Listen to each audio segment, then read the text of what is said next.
Bonsoir à tous. Alors oui, j'ai l'honneur d'être responsable de ce centre d'assistance auto au Mans depuis 2015. Un peu de contexte, j'ai travaillé 12 ans dans le conseil et puis 3 ans à la holding internationale de Mondial Assistance. Et je vais vous parler de donner du sens. Donc j'arrive en octobre 2015 avec mon blazer et mes boutons dorés, le même. Et j'arrive après la saison d'été, qui est une saison traditionnellement assez chargée. Et j'arrive avec un cadeau de bienvenue. Quelques jours avant mon arrivée, a été présentée en comité d'entreprise une profonde réorganisation du site du Mans.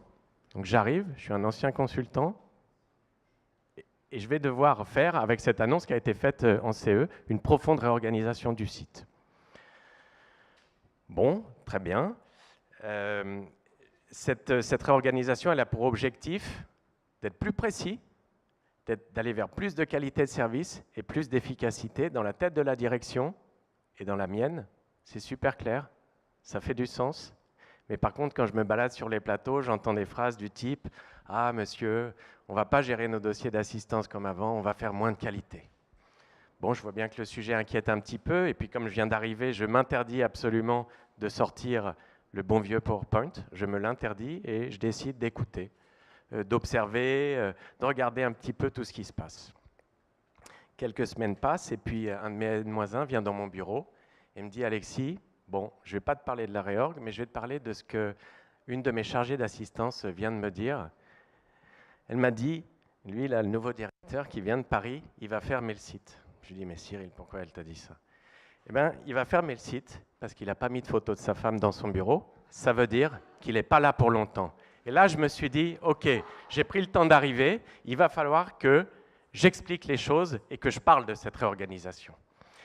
Voilà, donc je prends contact avec l'ensemble du site, je commence à dialoguer, et puis ce premier niveau de dialogue permet d'obtenir à la fin de l'année, donc 2 mois après mon arrivée, l'approbation de la réorganisation par les instances du personnel. Donc je vois ça comme une première victoire, une petite victoire, mais une première victoire. Et là, les représentants syndicaux me disent « Mais monsieur Deveau, c'est bien, nous, OK, nous on voit, mais il va falloir l'expliquer à 600 personnes maintenant.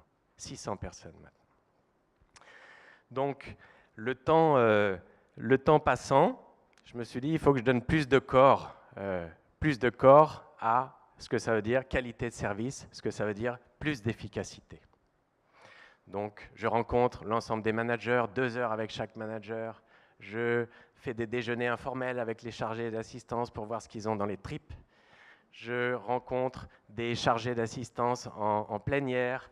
Alors, je ne parle pas de la réorganisation, mais je parle des objectifs de la réorganisation, de la signification et de la direction vers laquelle on veut aller, plus de qualité, plus d'efficacité pour renouveler l'ensemble de nos clients et être encore plus fort d'ici 5 à 10 ans. Bon, on fait des ateliers, on parle process, on parle effectif, on parle qualité de service, indicateurs qui s'améliorent. Et là, les gens me disent, ben, oui, on comprend ce que vous nous dites, c'est clair, on veut plus de qualité, plus d'efficacité, renouveler tous nos comptes. D'ailleurs, nous aussi, on le veut, mais ce qu'on voit sur les plateaux, nous, ce qu'on voit, c'est que, bon, il y a toujours plein d'appels, plein de dossiers, et on a l'impression de faire moins bien notre boulot qu'avant. Et là, je me suis dit, il y a un truc, quoi. Il y a un truc. Je ne sais pas comment je vais faire, mais il y a un truc. Je me suis dit, moi, je suis en train de penser le sens en termes d'arguments, de direction, de signification, d'objectifs.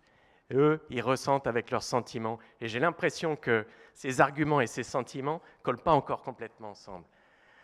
Et donc, je me suis dit, il faut que tu y ailles plus franco. Vas-y, plus franco, et fais des choses différentes. 2 choses. J'ai pris des chargés d'assistance avec des managers, je les ai mis à faire des ateliers dans des salles de travail. Je leur ai dit, vous débrouillez, moi je me retire. Vous faites des ajustements, vous venez me les présenter, et après, vous allez les présenter vous-même à l'ensemble de vos collègues. Ça, c'était une première chose. Les faire parler eux-mêmes. Et deuxième chose, qui a créé un véritable déclic, c'est que j'ai organisé une formation de 500 personnes à la gestion de la relation client. Chaque employé a eu un coach qui est venu expliquer aux chargés d'assistance comment encore mieux accueillir les personnes qui appellent, comment mieux prendre congé, quelle posture avoir au téléphone. Et très naïvement, je me postais de temps en temps à la sortie des salles de formation, et souvent ils venaient me dire, ben là ça nous touche, là on voit ce que vous voulez dire avec plus de qualité de service. Et là, à partir de ce moment-là, je me suis dit, il y a un niveau de confiance qui s'est installé entre le discours de la direction et donc le mien, ma personne et l'ensemble des chargés d'assistance, puisque il y a un lien entre ces arguments et ces sentiments. Et l'histoire, enfin la morale que je retiens de toute cette histoire, c'est que, au-delà d'expliquer les choses, de donner une signification, d'expliquer la direction, il faut donner plus de vie. En fait, il faut faire en sorte que les gens puissent palper le sens, puissent le toucher. Voilà, c'est vraiment ce que j'ai ressenti tout au long de ce cheminement pendant 1 an et demi à peu près. Merci pour votre attention. Merci.